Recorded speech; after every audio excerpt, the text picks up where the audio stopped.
Le moment était très attendu. 34 ans après les faits, le procès du dossier Thomas Sankara et 12 de ses compagnons s'est ouvert ce 11 octobre.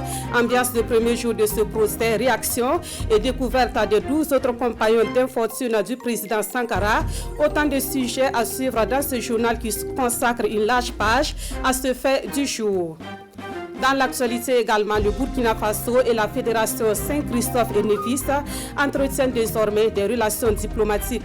L'accord de coopération avec ce pays des Caraïbes a été signé hier dimanche. Les enjeux de cette nouvelle coopération sont à découvrir dans quelques minutes. À suivre également dans ce journal un regard sur les films burkinabés en compétition à la 27e édition du FESPACO. Les réalisateurs burkinabés sont bien représentés avec des œuvres dans les catégories long métrage et documentaire. Présentation complète à suivre dans une vingtaine de minutes.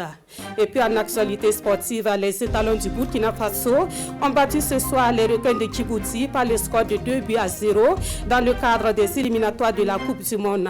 Un score qui permet au Burkina Faso de prendre la tête du groupe A en attendant le match de l'Algérie contre le Niger. Bonsoir, merci de nous suivre. Direction le palais de Kosiam. Pour ouvrir ce journal ce 11 octobre, il a été question de la situation des enfants au Burkina Faso et la coopération avec l'ONG Save Children. À ce sujet, la directrice de l'ONG a été reçue par le président du Faso. Le point avec Kwale Nebié et Ahadi Sandamba. C'est une délégation de l'ONG Save Children conduite par sa directrice générale qui est reçue ici par le président du Faso. Inger Eshing est venu s'enquérir de la situation des enfants au Burkina Faso, mais aussi de la collaboration entre son institution et le gouvernement burkinabé.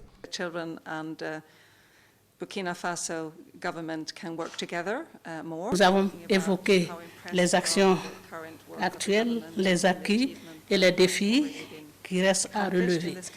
Nous avons également parlé du travail entre l'ONG au plan national, le travail de l'ONG avec d'autres organisations non gouvernementales, avec les enfants.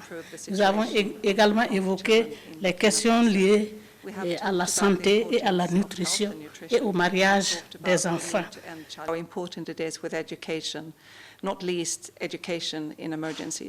Créée en 1919 au lendemain de la Première Guerre mondiale à Londres, Save Children est une organisation mondiale de défense des droits des enfants.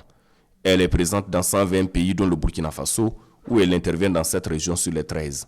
En effet, c'est en 1982 que l'organisation lance officiellement ses activités au Burkina Faso en réponse à la grande sécheresse de 1970. Nous entamons à présent le grand titre de l'actualité de ce 11 octobre. Le fait du jour, c'est l'ouverture du procès de l'affaire Thomas Sankara et 12 de ses compagnons. Et pour ce premier jour d'audience, les citoyens se sont fortement mobilisés au tribunal militaire délocalisé à Ouaga 2000. Mais à la demande des avocats, le procès a été renvoyé au 25 octobre prochain. Rasmani Zoundi et Draman Guinée.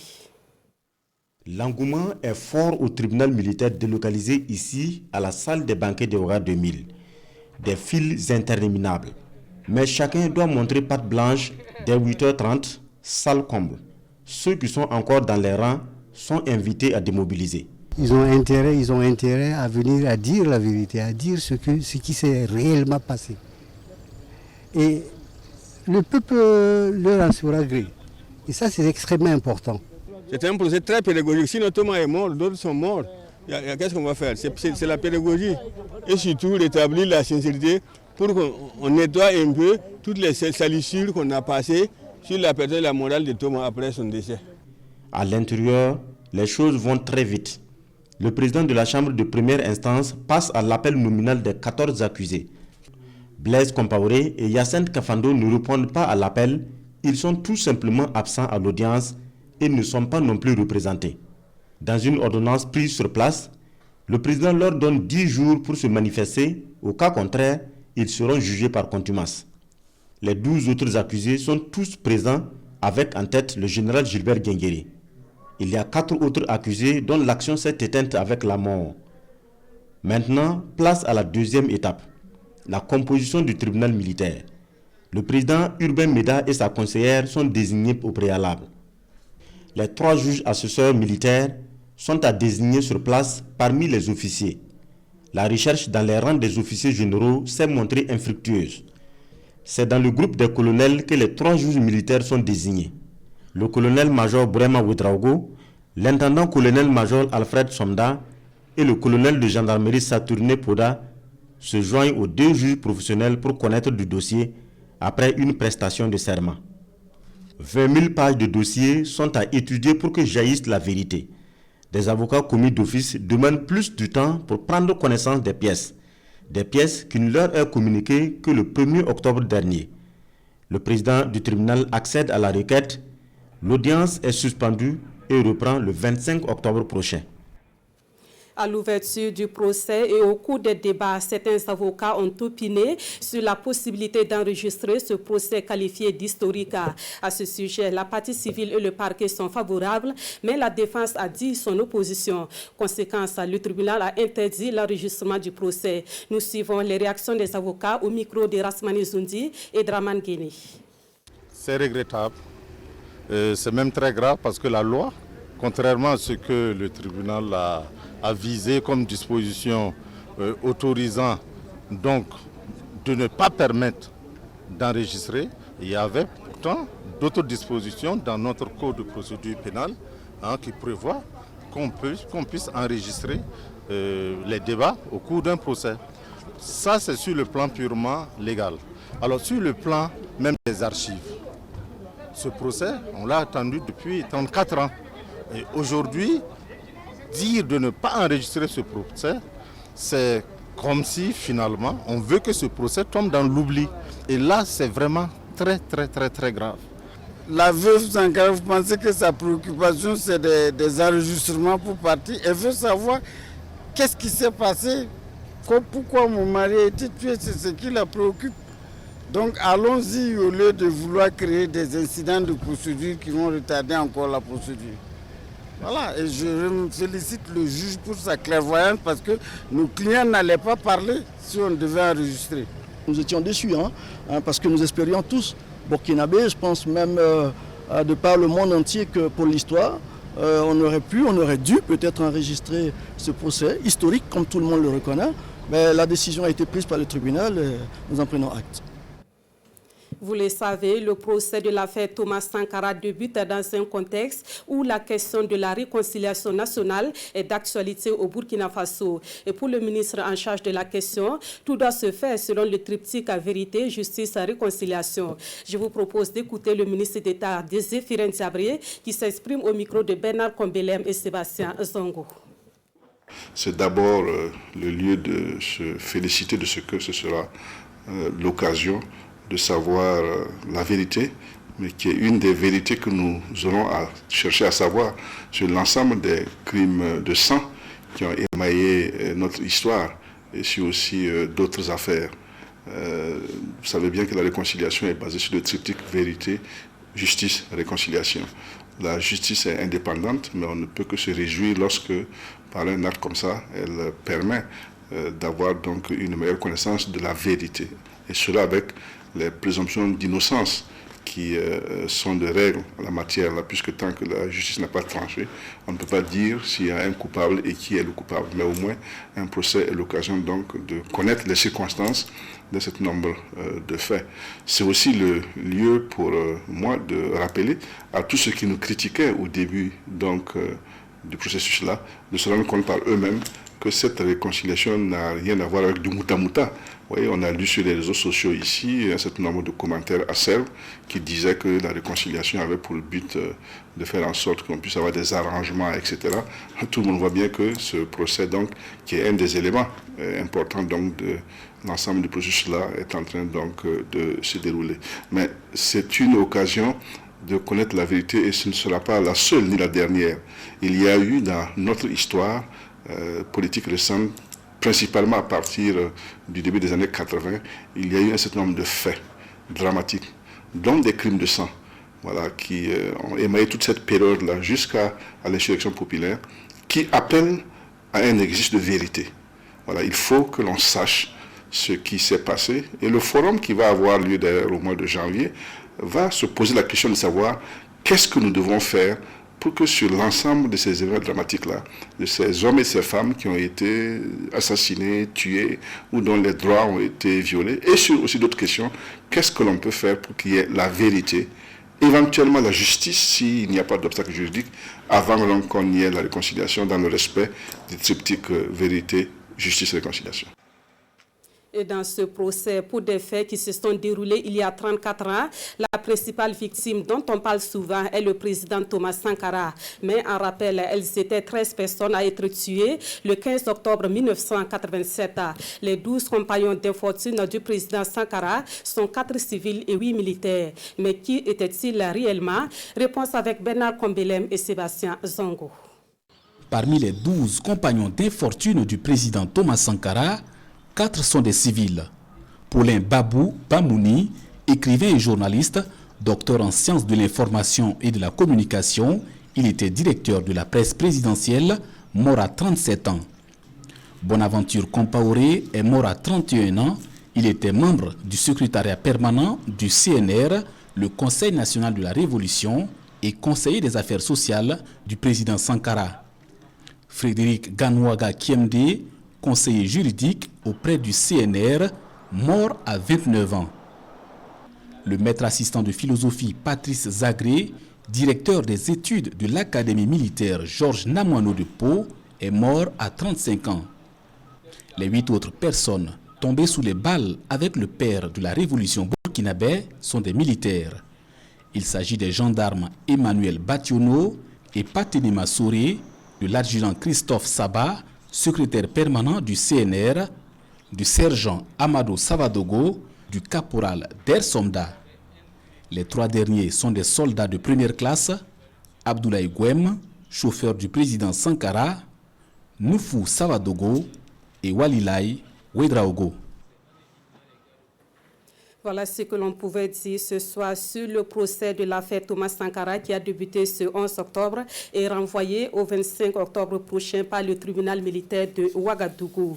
Autre titre de l'actualité ce soir, et nous parlons coopération avec celle qui vient de se formaliser entre le Burkina Faso et la Fédération Saint-Christophe et Nevis. Les ministres des Affaires étrangères des 2 pays ont signé l'accord marquant le début de cette coopération. Cela s'est passé hier 10 octobre à Belgrade en Serbie. Des détails avec notre envoyé spécial, Olopoda. Ces signatures apposées ici à Belgrade, dans la capitale serbe, sont l'expression de la confiance entre 2 États, la Fédération de Saint-Christophe et Nevis dans les Caraïbes et le Burkina Faso. Des signatures qui matérialisent leur engagement à regarder dans la même direction. Le ministre Alpha Bari et son homologue de la Fédération de Saint-Christophe et Nevis formalisent ainsi les relations diplomatiques entre les 2 pays.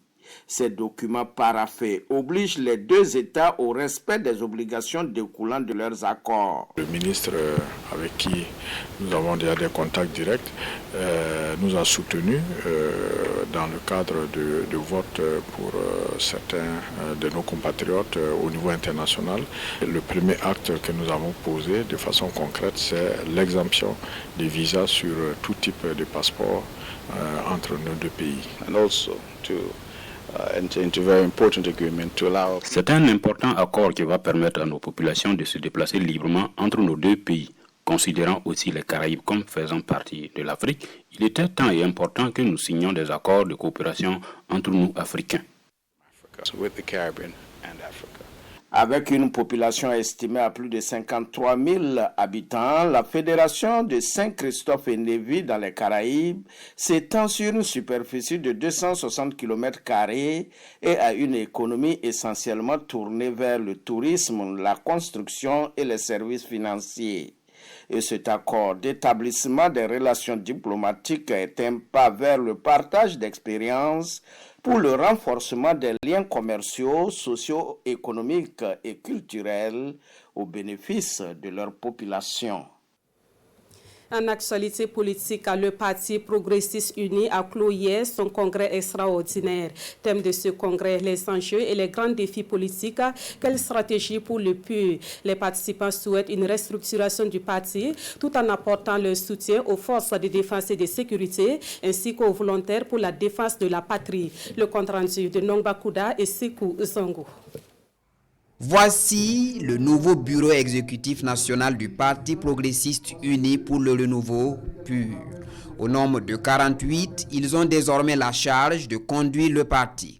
À la tête de cette nouvelle instance dirigeante, le président sortant, Wahir Justin Somé, qui succède à lui-même.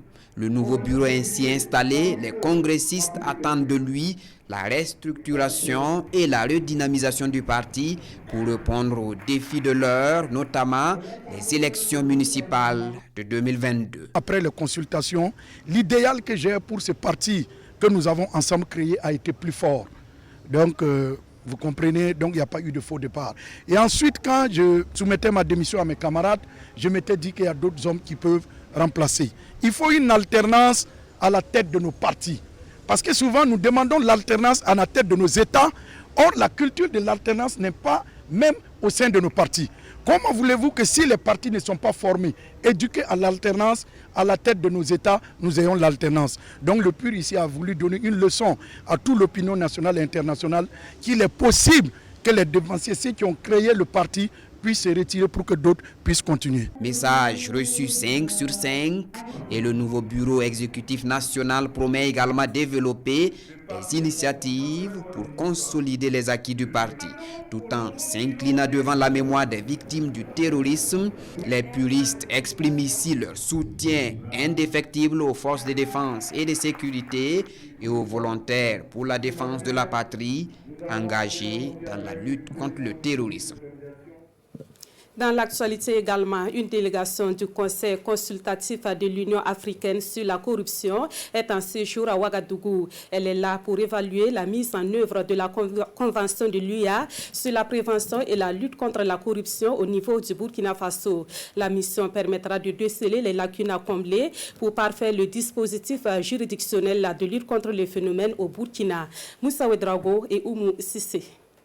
Des centaines de milliards de francs CFA sont perdus chaque année par les pays africains du fait de la corruption selon l'Union africaine. Face à ce constat, ces pays adoptent en 2003 la Convention sur la prévention et la lutte contre la corruption.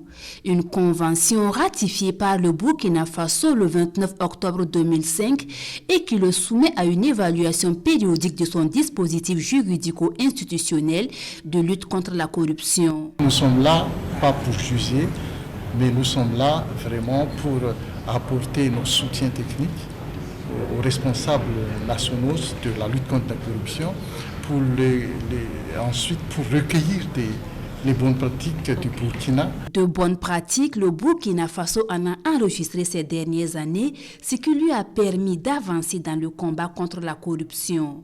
Que ce soit la question du cadeau que rappelait le ministre, le délit d'apparence, que ce soit la possibilité qui a été donnée à l'ASCLC de vérifier le patrimoine des hauts cadres de l'État, que ce soit également dans la loi organique 082, la possibilité pour la SELC d'avoir le statut, les membres d'avoir le statut d'officier de police judiciaire. Autant d'éléments qui ont montré une avancée dans le cadre de la lutte contre la corruption. Des éléments qui seront analysés pendant ces 5 jours de travaux. Les résultats serviront d'exemple pour les autres pays. Le Burkina Faso fait partie des 45 pays qui ont déjà ratifié la Convention sur la prévention et la lutte contre la corruption. Cap à présent sur Bobo Dioulasso pour parler du projet d'appui à la gouvernance et à la croissance économique durable en zone extractive. C'est un projet porté par 2 ONG canadiennes intéressées par la question du fonds minier de développement local. Des représentants des collectivités territoriales ont été conviés à une concertation sur la mise en œuvre effective du fonds minier de développement local, surtout au profit des jeunes et des femmes. Hassan Gourabou, Ismaël Sationnet, Paris. Le Fonds minier de développement local, au cœur de cet atelier d'échange et de partage d'expériences entre les communes sur la gestion de ces fonds. Sous l'initiative du projet d'appui à la gouvernance et à la croissance économique durable en zone extractive AGCD, il s'agit pour les participants de réfléchir sur comment ces fonds peuvent mieux contribuer au développement des collectivités locales, en prenant en compte les besoins des jeunes et des femmes. Nous accompagnons les communes qui sont impactées par l'industrie extractive pour les aider à profiter en tout cas des retombées socio-économiques de la présence des mines dans leur localité. Et nous avons convié nos communes d'intervention et d'autres communes du Burkina Faso qui ont des expériences en la matière pour les permettre de partager leurs expériences, surtout comment les différentes collectivités, particulièrement les communes, prennent en compte les besoins des femmes et des jeunes. Plusieurs communications et échanges vont nourrir le menu de cette rencontre. Entre autres, les mécanismes d'utilisation du Fonds minier du développement local et les expériences des communes de Falangutu, de Yalgo et de Houndé en tant que zone bénéficiaire. L'objectif à terme est que les acteurs parlent le même langage pour plus d'efficacité sur le terrain. Après avoir décidé d'élargir justement ces fonds au profit des collectivités territoriales, des textes ont été pris. Et maintenant, sur le terrain, il y avait des difficultés d'interprétation entre les différents acteurs, et les élus, et les services financiers, ce qui fait que par moment, il y a des difficultés, en tout cas orienter au mieux, en tout cas ces fonds-là, pour contribuer efficacement au développement. Voilà pourquoi il fallait en tout cas tenir cet atelier-là, pour permettre aux autres d'harmoniser leur point de vue autour de la question. Et cet atelier pourrait être une opportunité, voir comment nous pouvons entreprendre des mécanismes afin que le Fonds minier pour le développement local soit un véritable levier pour le développement et l'impact positif au profit de nos communautés riveraines. Le Fonds minier de développement local a été créé en 2015 et opérationnalisé en 2019. Depuis cette date, c'est plus de 70 milliards de francs CFA que les communes et régions du Burkina Faso ont bénéficié. Autre point de l'actualité, et comme vous l'avez constaté, nous vous servons ce journal dans un décor aux couleurs du FESPACO 2021. Nous sommes à 5 jours de l'événement et le sujet qui nous intéresse ce soir, ce sont les films burkinabés en compétition. Sachez que pour cette édition, les réalisateurs burkinabés ont su prendre leur place dans les grandes catégories. Présentation avec Kwale Nebié et Boukari Ouedraogo.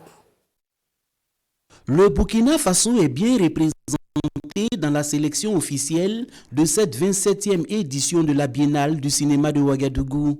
Dans la catégorie fiction long-métrage, Boubacar Diallo des films dromadaires est le porte-étendard avec son film Les Trois Lascars. C'est un sujet très actuel. Imaginez quelqu'un qui ment à sa femme, qui dit je vais en mission dans tel pays, je prends tel vol, alors qu'en réalité il n'a pas pris l'avion, il avait sa chisa quelque part. On apprend que l'avion s'est crashé, il n'y a pas de survivant.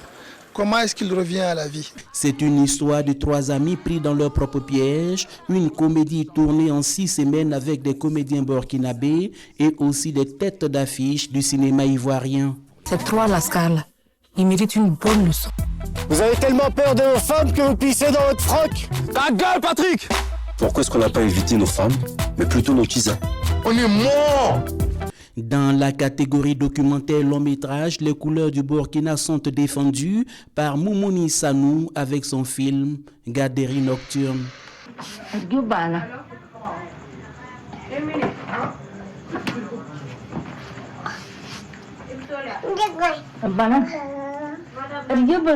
C'est un film qui parle des enfants, des travailleurs de sexe, qui est gardé par une vieille femme et sa belle-fille qui ont accepté de transformer leur maison en une garderie.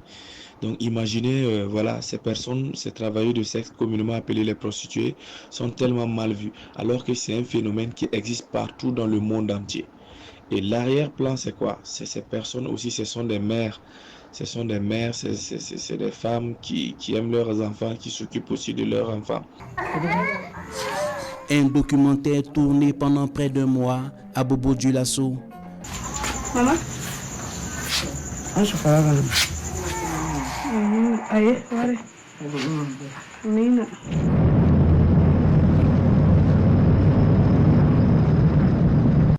Kaboré Delphine, elle s'illustre dans la catégorie fiction court-métrage avec son film Nos voisins.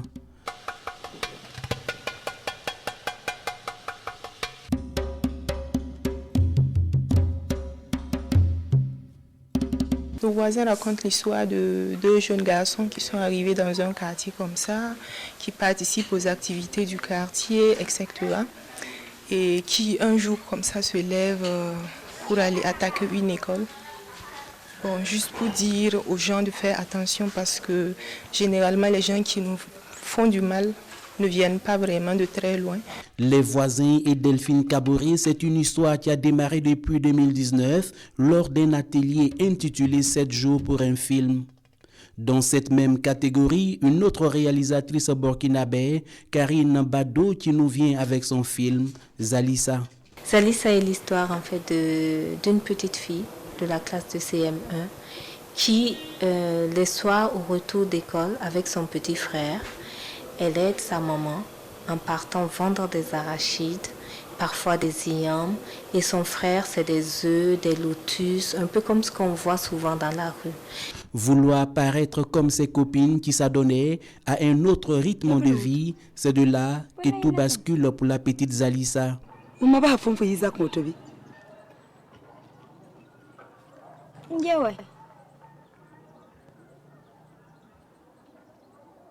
Zalissa, un film entièrement tourné dans la commune rurale de Samba.